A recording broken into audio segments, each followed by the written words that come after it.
আল্লাহ বলে, বান্দা আমার মতো দয়ালু মনিব থেকে কেড়ে তোরে আলাদা করে দিল। মা গাররাকা,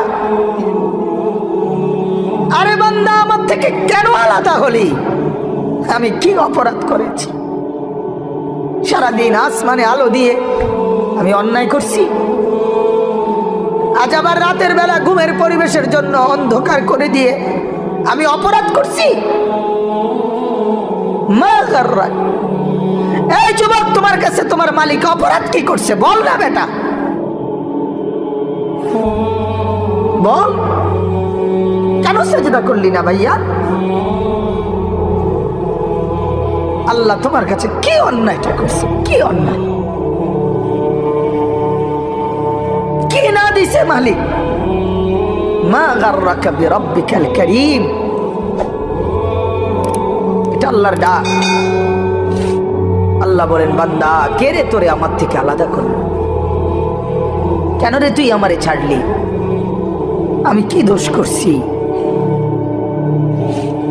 হাদিসের মধ্যে আছে, লাইসা মিন ইয়াউমিন ইল্লা ইউরাদু আলান নবী সাল্লাল্লাহু আলাইহি ওয়াসাল্লাম আমালা উম্মতিহি গুদওয়াতান ওয়া আশিয়াতান। শোনো যুবক, আল্লাহর নবী বলেন প্রতিদিন দুইবার, সকালে একবার, সন্ধ্যায় একবার, আমার উম্মতের আমল আমি রাসূলের সামনে ফেরেশতারা পেশ করে।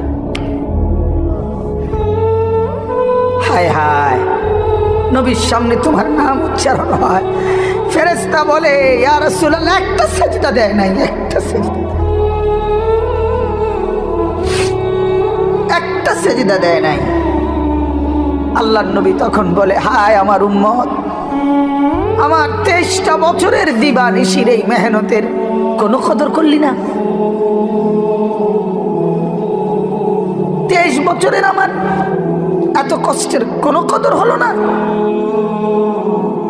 হাসরের ময়দানে নবী, দোস্ত শুনেন, হাসরের ময়দানে আল্লাহর নবী তার পিঠ দেখাবে, পিঠ, নবী তার পিঠ দেখাবে, পিঠ দেখায়া বলবে, উম্মত দেখ আমার পিঠ, চালনির মতো ছিদ্র ছিদ্র করে ফেলছি। তায়েফের বাচ্চারা যখন আমার পাথর মারছে, ওই পাথরের আঘাত সইতে গিয়ে। সেদিন দেখবেন, সেদিন বুঝবা যুবক,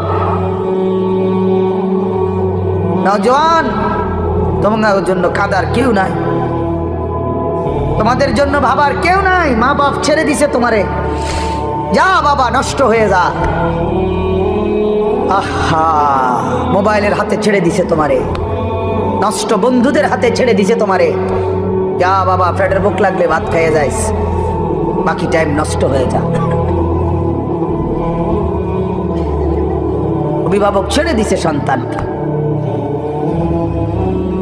দুপুর বেলা বের হইছে রাত 10টা পর্যন্ত, কারো কোনো পেরেশানি নাই মা বাবার।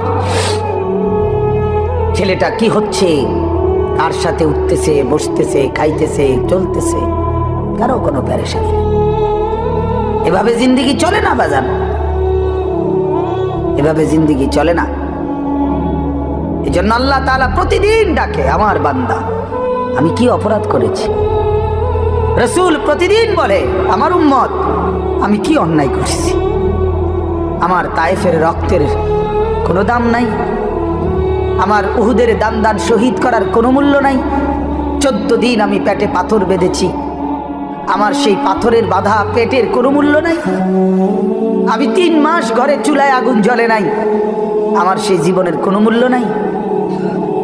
মুসলমানের ছেলেরা, মুসলমানের বাবারা, তোমরা তোমাদের আল্লাহকে চেনো, তোমরা তোমাদের রাসূলকে চেনো। মোবাইল দিয়া হইলো রবিকে চেনো, রাসূলের জীবনী শোনো, তাইলেও ফায়দা হবে। এই জীবন এভাবে নষ্ট করো না ভাইয়া। আল্লাহ আমাদেরকে বুঝ দান করেন, আল্লাহ আমাদেরকে কবুল করেন, আল্লাহ আমাদেরকে ফিকির দান করেন। অনেক যুবক বসছো মাশাআল্লাহ, আল্লাহ যত ছেলে বসছো, আল্লাহ তোমাদের ঈমান আমলের দৌলত দান করেন। এই কলিজাটা যদি একবার আল্লাহ পছন্দ করে তোমার, তো ওই দিলে আল্লাহ তাআলা ঈমান আমল দিয়েই দেবে। এজন্য তুমি আল্লাহর কাছে বলিও, আল্লাহ আপনি আমাকে আপনার জন্য গ্রহণ করেন, আপনার দ্বীনের জন্য গ্রহণ করেন। চলেন আমি যে আয়াত পড়ছি এই আয়াতে আল্লাহ তাআলা বলেন, সূরা আনফালের আয়াত, ইয়া আইয়ুহাল্লাযীনা আমানু। ওই যে পিছনে তাকায়ও না ভাইয়া, পিছনে তাকায়ও না, যে আসো আসো। ইয়া আইয়ুহাল্লাযীনা আমানু, হে ঈমানদারগণ। এটা আল্লাহর ডাক। কার ডাক? আল্লাহ। ইয়া আইয়ুহাল্লাযীনা আমানু, এটা আমার মালিকের ডাক। মালিকের এই ডাকে পৃথিবীর সবচেয়ে বেশি মায়া। সন্তান যখন, মা যখন সন্তানকে ডাকে, ওই ডাকে যেতটুকু মায়া, বাবা সন্তানকে ডাকলে যতটুকু মায়া, আল্লাহর কসম এই ডাকের মধ্যে গোটা পৃথিবীর সবচেয়ে বেশি মায়া এর মধ্যে।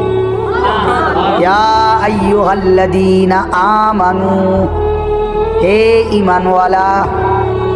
আল্লাহ বলেন, বান্দা তুমি কালেমা পড়েছো, তুমি নিজেকে মুসলমান পরিচয় দিয়েছ, আমি আল্লাহ খুশি হলাম, তোমার ঈমান গ্রহণ করে নিলাম। আমি আল্লাহ এই কারণেই তোমাকে ঈমানদার বলে ডাক দিলাম। এটা প্রমাণ করে যে আল্লাহ আমার ঈমান গ্রহণ করছে। বলেন আলহামদুলিল্লাহ।